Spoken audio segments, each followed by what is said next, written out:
Hello everyone, আসসালামু আলাইকুম। কেমন আছেন? আশা করি সবাই ভালো আছেন। আপনাদের দোয়া ও ভালোবাসায় আলহামদুলিল্লাহ আমরা অনেক ভালো আছি। আজকে রান্না করব বিরিয়ানি।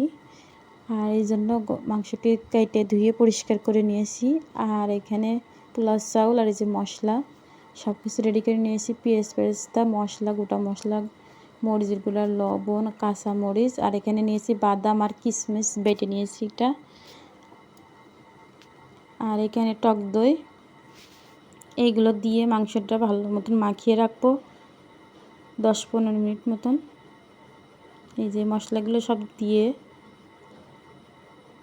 10-15 মিনিট মতন মাখিয়ে রাখবো। মাংসটা দিয়ে মাখিয়ে রাখলেই বিরিয়ানি খেতে অনেক মজা লাগে। আমি সবসময় এভাবেই বিরিয়ানি রান্না করি।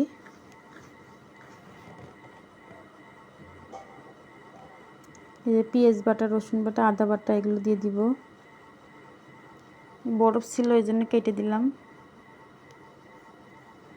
এখন টক দই দিয়ে দিব।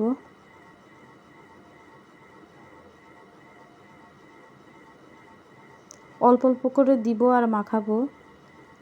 আপাতত 3 চামচ দিলাম, 4 চামচ দিয়ে দিলাম।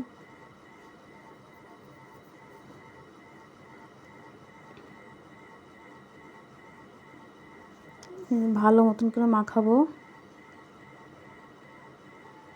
মাখিয়ে দেখি যদি কম হয় তাহলে আর একটু দিব। আমি কোনো পরিমাণ মেপে বিরিয়ানি রান্না করি না, যতটুকু দিতে হবে ততটুকু, মানে আমার মনের আইডিয়া এতটুকু দিয়ে রান্না করি। তবে ঠিকই হয় সব মশলাই। এই যে ভালো মতন মাখিয়ে নিচ্ছি। মাখানোর পরে যদি মনে হয় যে একটু টক দই লাগবে তাহলে দিব, আর না লাগলে দিব না, লাগবো না। এটি 15-10 মিনিট পর্যন্ত রেখে দিব ঢাকনা দিয়ে ঢেকে। আর লাগলে পরে দিব না। এই পোলাও চালটা কেটে নিব, ধুয়ে পরিষ্কার করে পানি ঝরাতে দিয়েছি। এই যে 15 মিনিট পরে আসছি মাংসটা রান্না করার জন্য। এই কড়াইতে আলু ভাজছি, আলু ভেজে উঠায় রাখছি। আর এই কড়াইতে মাংসটা কষিয়ে নিব। আর 2 চামচ টক দই দিয়েছি, ওই যে দেখতে পাচ্ছেন। মাংসটা দিয়ে মাংসের বাটিতে ভালো মতন ধুয়ে মাংসের বাটি দিয়ে দিলাম, ধুয়ে পরিষ্কার করে। এই যে মাংসটা অনেক সুন্দর কষিয়ে নিয়েছি।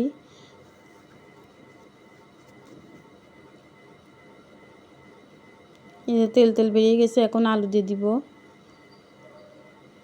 আলু ভেজে রাখছিলাম। এই যে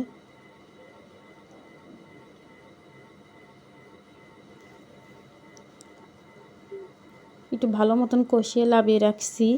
এখন পোলাও চালটা ভেজে নিব। গোটা মশলা দিয়ে দিলাম। আর আজকে ঘি আর তেল দুটাই দিব। ঘি দিলে বিরিয়ানি খেতে অনেক মজা লাগে। আমি সবসময় বিরিয়ানি পোলাও এর মধ্যে ঘি দিই। ঘি দিয়ে ভাজার চেষ্টা করি চাউলটা।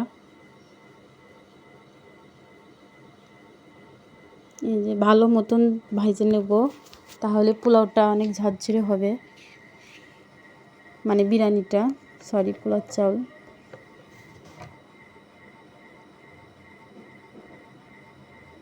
আমি কোনো গরম পানি দিই না, ঠান্ডা পানি দিয়ে দিয়েছি।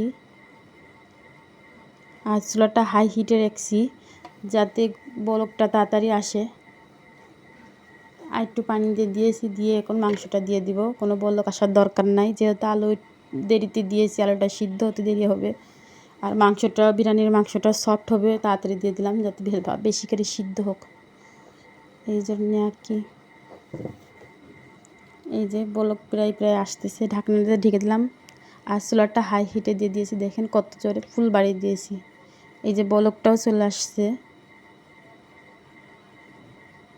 যখন পানি একটু শুকনা হয়ে যাবে তখনই চুলার জাল কমিয়ে দিব। আলুটা সিদ্ধ হয়নি, আর একটু সিদ্ধ হবে, পানি যেহেতু যেটুকু আছে সিদ্ধ হয়ে যাবে। যাই হোক, এই যে বিরিয়ানি রান্না কিন্তু হয়ে গেছে কমপ্লিট। কেমন হয়েছে দেখেন, কত সুন্দর কালার। তো আমার বিরিয়ানি রান্না কেমন হয়েছে অবশ্যই কিন্তু কমেন্টে জানাবেন। আর ভালো লাগলে লাইক, একটা সাবস্ক্রাইব করে দিবেন।